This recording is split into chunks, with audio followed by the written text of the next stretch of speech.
A meeting scheduled for today will determine whether a high school history teacher gets to keep his job after stomping on an American flag during a lesson on the First Amendment.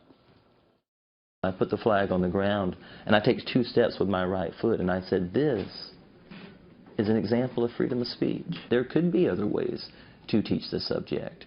But in the same vein, the way that I taught it can't necessarily be wrong. Well, so was it wrong, or should the teacher get to keep his job?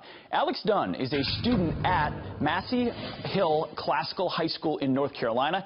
He was there in the class for the lesson and took a photograph of the incident. Alex, thanks for joining us this morning. I'm sure you didn't expect to be on television when you stepped into class on Monday. Put us in the classroom that day. Were you shocked? What was your initial reaction when he pulled that flag out and stood on it? When he stood on the flag, my initial reaction was shock, and I was in awe. I didn't want to believe it, and a lot of it was just heartbreak. Heartbreak. I mean, and so you stood, he even mentioned a lighter and some scissors, right? I mean, was he open to lighting it on fire and cutting it possibly too?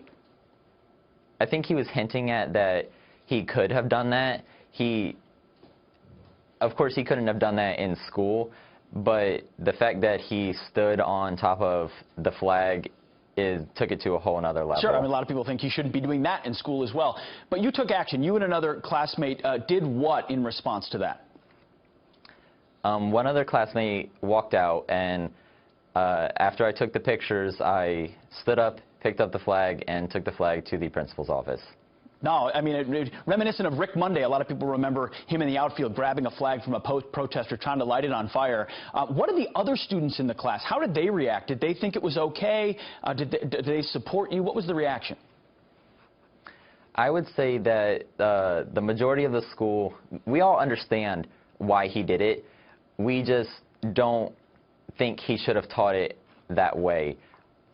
Sure, that makes sense. I mean, speaking of the school superintendent had this to say about this really stunt. Clearly, there are other ways to teach First Amendment rights without desecrating the flag.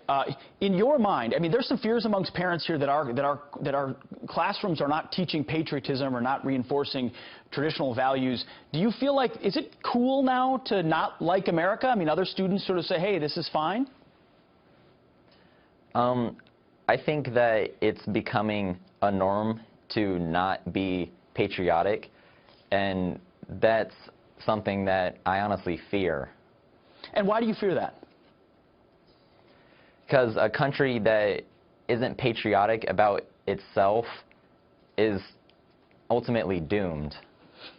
If you ultimately don't remember why that flag is worth fighting for and those who purchased your ability to stand on it, that does certainly become a problem. But I want to commend you. I know a lot of other people probably feel the same way. For taking a photo and standing up and taking an action and taking it to the principal, that's a big move. So kudos to you, and thank you for joining us. I hope things are ironed out there properly. Thank you. You got it. Wow. Courageous kid.